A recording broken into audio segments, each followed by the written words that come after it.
so much for being here. It seems like you were just here, what, 3 years ago? 3 years ago, and yes. I have memories of, I announced that, you know, I'm a runner and I run every morning. And people said, oh, can we run with you? So I said, yes, I'm going to be running at whatever it was, 8 o'clock. Or yes, some ungodly hour. Ungodly? To me? Sunday morning at 8 o'clock is a very godly hour, I'll have you know. And so, you know, that Sunday morning I went outside to meet the people that I had invited, and there was Eric. And I thought, I don't think we're going to be running. So I suggested, why don't we make this a brisk walk? And we went walking down Peachtree and... all the way to the Fox Theater. I think you need to do a lot more walking yet. I think you're right. I think you're right. Good to be here with you. I was inspired by you. You congratulated me. The last time you were here, I had lost 30 pounds from the previous year. I think you've lost quite a bit more. I have lost, well, the net loss since then is another 20. Bravo. Thank you so much. It's been a great time. Have a seat. Let's get started. Thank you very much. Thank you. Well, you don't have to sit all the way down there. Oh, I thought you were going to sit with me here. Well. Oh, is this the time? Oh, you're going to lord it over me. You're going to put me in a more submissive position. Eric knows all about those. Well, now that you mention it. Oh, you've got my autobiography. Yes, I have what I'm going to assume is the original abridged edition. This is not the abridged. Oh, no, it's this is what I wrote. Yes. As a matter of fact, this has been translated into German, and 2 years ago, it was published in Japanese.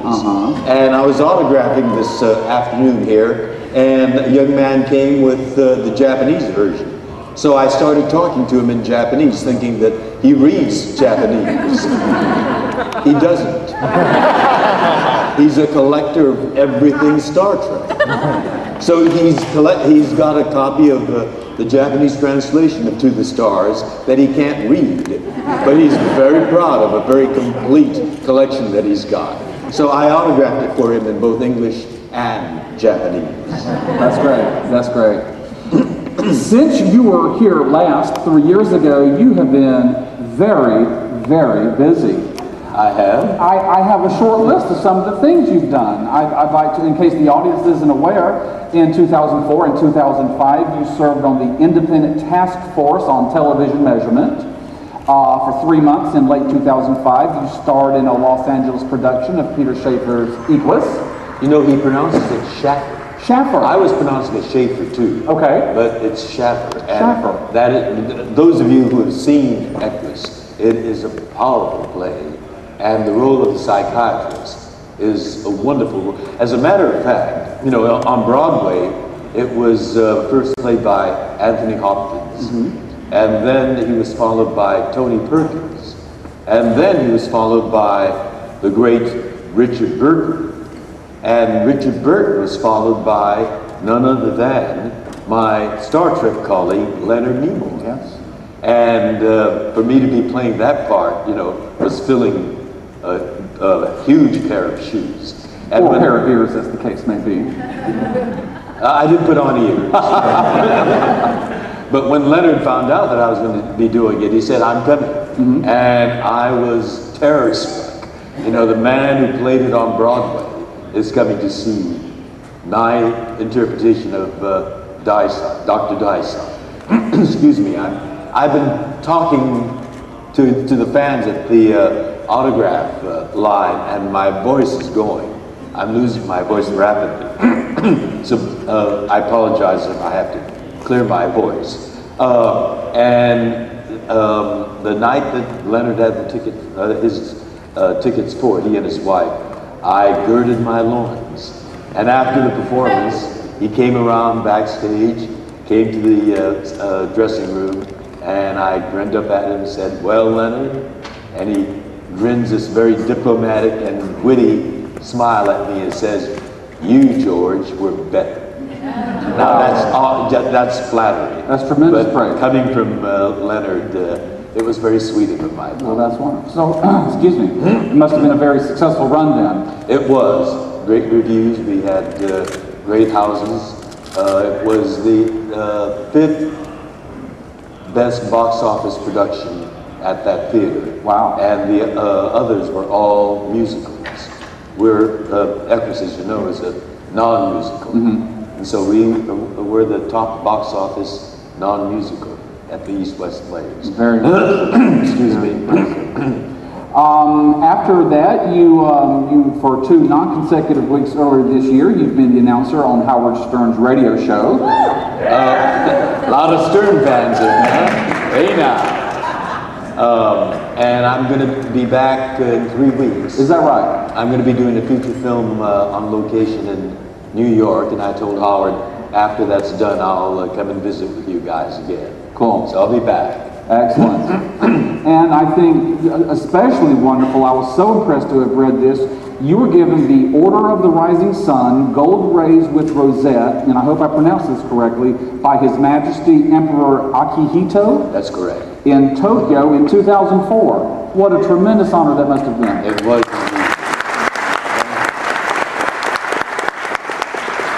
So you've certainly been very busy. Well, now, you know, actually, that award was a result of my 2-term service as President Clinton's appointee on the Japan-U.S. Friendship Commission.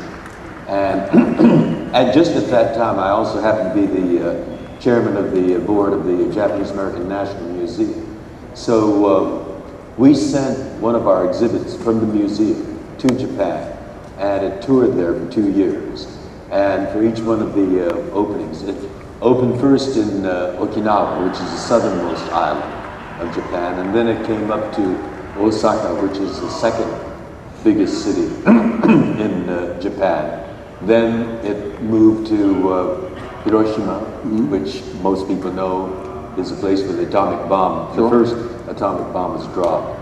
And then we went to northern Japan, a city called Niigata, which makes great sake.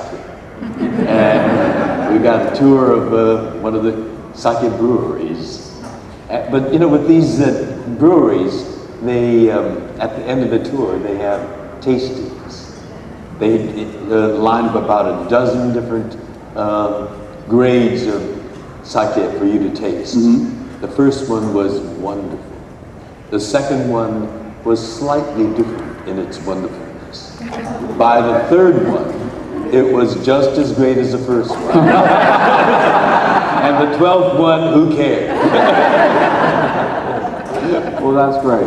And so because of those activities, building, you know, the mission of the commission is to improve U.S. Understanding and appreciation of the Japanese and Japanese culture, and get the Japanese to get a better understanding of Americans and American culture.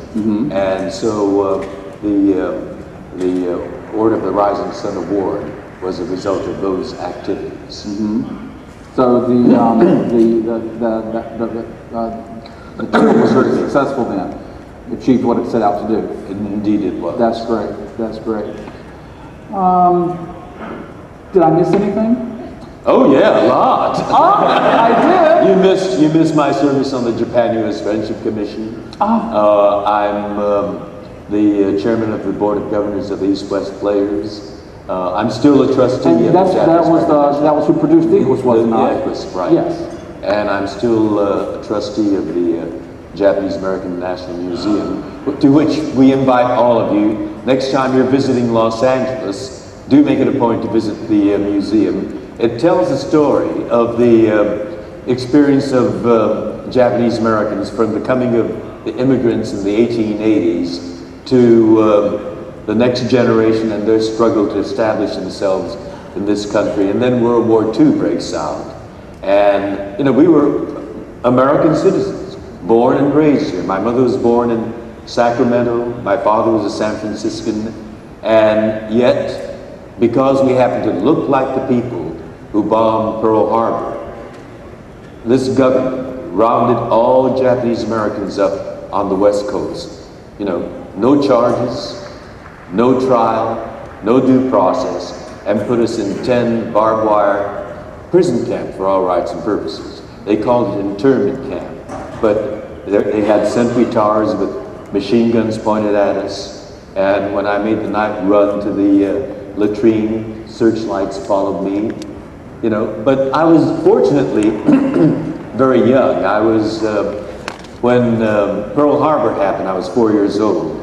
But by the time they put us in those camps, I was 5 years old.